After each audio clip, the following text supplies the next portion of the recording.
So George, how did you get interested in agriculture? Well, I really came to appreciate agriculture in sort of a backdoor fashion. It was my interest in history and my understanding of how great civilizations not only were dependent upon agriculture for food, but that culture really starts in gardens.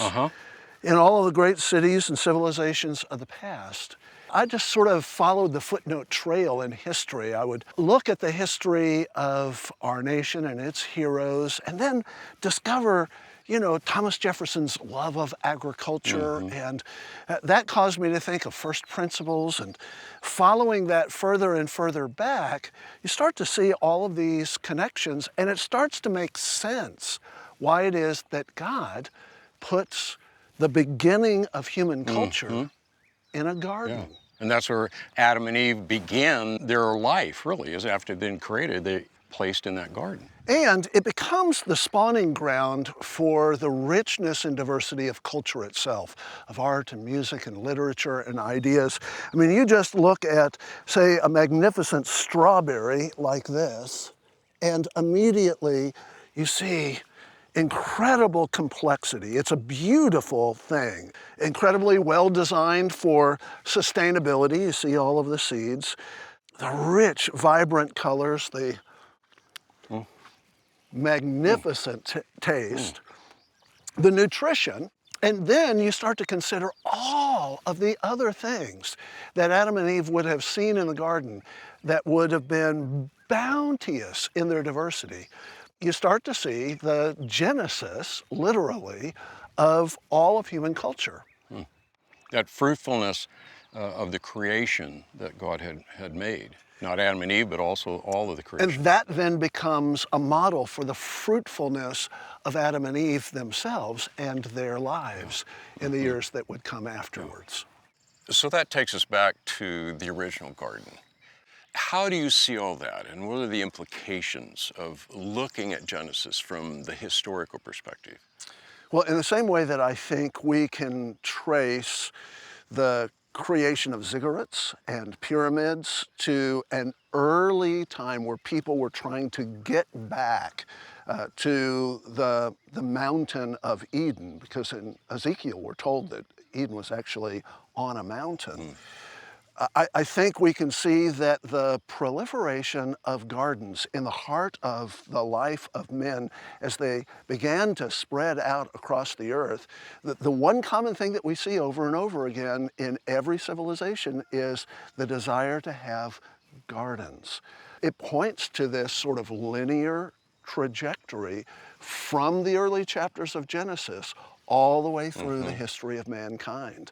It's not just an anthropological sort of phenomenon. It's woven into the longings that we have as human beings that we see through all civilizations and all cultures. George, we have been examining the implications of the two different paradigms associated with looking at Genesis. From your perspective, what do you see in terms of implications of the historical aspect of Genesis versus another paradigm that would move it into some sort of an analogy? One of the things that I think is very evident from the Genesis account is that it was intended to be understood as linear history. In fact, that's one of the things that the Bible introduces to civilizations that you don't see anywhere else. The Greeks had a cyclical view of history. The Egyptians had a peripatetic view of history. You have the chaos theory of the Babylonians. With the Bible, you have this notion that there is providence, a purposeful plan by God Himself, that is then worked out across time in a linear, understandable, traceable fashion. That's woven all through the book of Genesis. And as you've seen with the toldos, the structure of the generations, it is intended to be understood as history. Interestingly, it's always been understood as history. Throughout all of the ages, various theological traditions, East and West, It's always been understood as an historical account where details are actually marking out specific individuals, accomplishing specific goals, doing specific things in a specific location. And these things can be mapped, they can be understood. The overarching themes of the Bible can be grasped by the reader when you connect all of those dots. Strip away all of that, and what you have are fine-sounding epigrams, marvelous, virtuous notions without any coherent structure. Well, George, let's go back to the text for a minute and kind of walk me through what has happened there and the implications as we look at that historical narrative. One of the things that you see in Genesis chapter 1 is the structure for time. The universe is created for a 24-hour day. That is clearly portrayed in Genesis chapter 1. And so everything from the way our sleep cycles and the way our work cycles work all come from that definitive historical account there. When Moses gives the people the Ten Commandments, and then all of the case law that follows the Ten Commandments, that is based on an assumption of a 7-day week of 24-hour days. All of those case laws are really predicated on that as an historical understanding.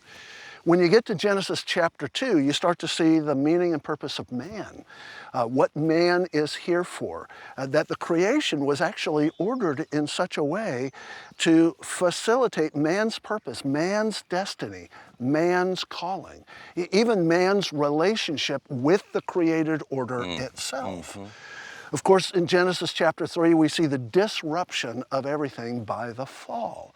And the implications of an historical fall, an actual man and an actual woman who actually yielded to actual sin, have then implications all through the rest of the Bible. In fact, one could say that the book of Romans, for instance, which lays out the doctrine of salvation, is essentially meaningless if what Paul is referring to is not an actual historical event.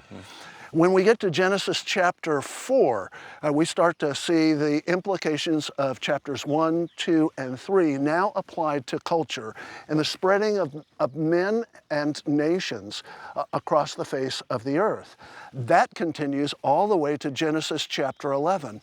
And between Genesis 3 and Genesis 11, we have the laying out of this understanding of generations, of covenantal succession.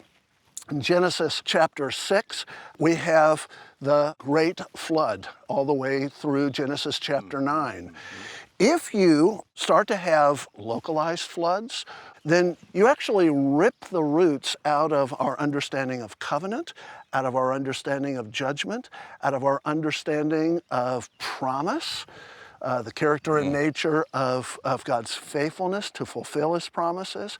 You even begin to pull at the roots of ideas like grace, the common grace that is extended to all men, and the peculiar particular grace that is poured out on those who are redeemed. All of that really is linked inextricably to the historical account of Genesis 1 through 11. And it seems that even Peter is taking that event of the flood, for example, as a historical event and laying it in the context of what he's pointing to, a judgment that will come. So even judgment is a part of understanding that historical record. And if you take away the metaphor that Jesus and Peter both use of the flood as a way to understand the doctrine of salvation, you start to lose a grip on everything that the Bible is intended to show us, to teach us, and to shape in us. So if we take the historical record and turn it into poetry, what you're saying is that we lose a lot, if not almost everything, that Christianity is based upon. Yes, although what I would say is that much of the Bible is incredibly poetic. It's beautifully written. Just because something is beautifully written does not mean that it is not true history. You can have all of these poetic structures in place, and we see it all through the Bible. There are multiple genres that we see evidenced in the Bible. Even when you take the genre of the Psalms, there are multiple genres within the genre. That doesn't negate the truthfulness of it. We all know people who can say things incredibly well and beautifully, and we say, oh, I wish I could have said it like that. That does not mean that because it's said well, that it is somehow mythological. Do we have evidence in the rest of the Scripture that those writers, we believed inspired by God, were looking at Genesis from a historical perspective? Yes, an emphatic yes. All through the minor prophets, there are constant references back to the events of Genesis and Exodus, treating those events as historical events. You can't read the Psalms without a constant reminder of the history of redemption, which is a series of sequenced providential acts by God amongst His people in space, in time, in history. When we come forward all the way to the New Testament, not only are genealogies essential for our understanding the Gospels, both for Matthew and for Luke, but in the Gospel of John and in the Gospel of Mark, there are constant references back to Old Testament events. As actual history. The Apostle Paul understood the events of the early chapters of Genesis as formative, not only for our understanding of history, but for relationships between men and women and their children, the character and nature of marriage, rightness and wrongness in moral relations, including sexuality. All of that is assumed from those early chapters of Genesis, oftentimes quoting the passages verbatim. Sometimes in the apostolic preaching, they would quote from several different translations. The Hebrew or the Septuagint, which was the Greek translation of the Old Testament, or an Aramaic vernacular translation. So they're mixing and matching and saying, all of this points to the same reality. This is history. This happened. It's been recorded. And we're to understand where we are and where we go in light of where we've been. And when Jesus was asked the question about marriage, He pointed them back to that historical record, did He not? He did, and he quoted Moses specifically as an historical figure who actually said something that was recorded in the historical account. I think most Christians, when we talk about, for example, the life of Christ, that He was crucified, that He was buried, that He spent 3 days, those are understood to be historical accounts. Right. Why is it that when we look at the account in Genesis, that we have a tendency not to want to do that? We have a tendency not to do it because we're constantly exhorted to not see it that way. From the culture around us? The culture around us, from theologians, modern theologians who are trying to somehow, in their minds, fit the truths of Scripture with the so-called discoveries of science, when oftentimes they really don't know the science. They've not sat down and talked to hydrologists or geologists or archaeologists. They make assumptions usually from pop science and pop culture, even on matters where there is wide disagreement among scientists. They'll pick and choose which science they're going to believe. Which, if you know anything about the history of science, you know is an incredibly unreliable path. So we're constantly bombarded with this message that we have to adjust our view. A lot of Christians, I know, will take the first 3 chapters of Genesis and create a separate category for them. And then from Genesis chapter 4 on, they feel like, okay, this now is reliable history. But if you look at the genre of writing, the character and nature of the vocabulary, the structure of the whole book of Genesis with its regular punctuations of the toldos. There's literally no linguistic or literary reason to do that. So what's the reason? Well, we've baptized a worldview onto that, and we accommodate ourselves to it. George, is this a recent phenomenon of looking at Genesis more poetry than historical, or does that extend back farther than the modern era? Well, it's relatively recent. It really starts with the Enlightenment and higher critical theories of the 18th and 19th centuries. But you can actually trace the trajectory back to the chaos of the 14th century. 14th century was the 100 Years' War, the bubonic plague, the Babylonian captivity of the church, the Avignon papacy. There's just chaos. And so poets and thinkers began to reflect on the dissolution of Christendom and what might replace it. They gathered in places like the city of Rome, where they would look around and they would see the ruins of what was once a glorious city. And they would think, we need to recover that. So the Renaissance was actually not the birth of something. It wasn't a renaissance. It was instead a recovery of an old pagan worldview, deliberately trying to recover the pagan view of aesthetics, the pagan view of architecture, the pagan view of history. You start to see this even in Renaissance paintings, where you have the mythology of Greece and Rome woven into actual historical events during the time of the Renaissance. So you're introducing these ideas, these pagan ideas. Well, once you do that, then it becomes a critique of Christendom itself, the assumptions about the Bible, about morality, about the nature of the family. And once you do that, then there has to be a way to get at the non-historicity of the Bible. And the easiest mark are the early chapters of Genesis.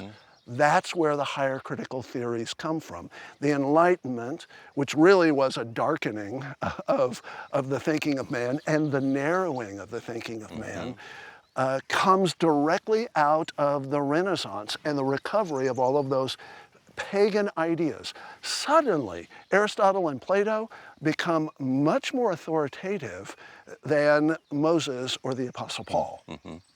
So Darwin is not a genesis of a new thought. He arises already in a fairly strong stream of thinking. Yeah, Darwin really comes late to the game. As he actually mentions in the preface to Origin of Species, he talks about the fact that he felt like he had to rush the publication of the book because all of those ideas were floating around everywhere.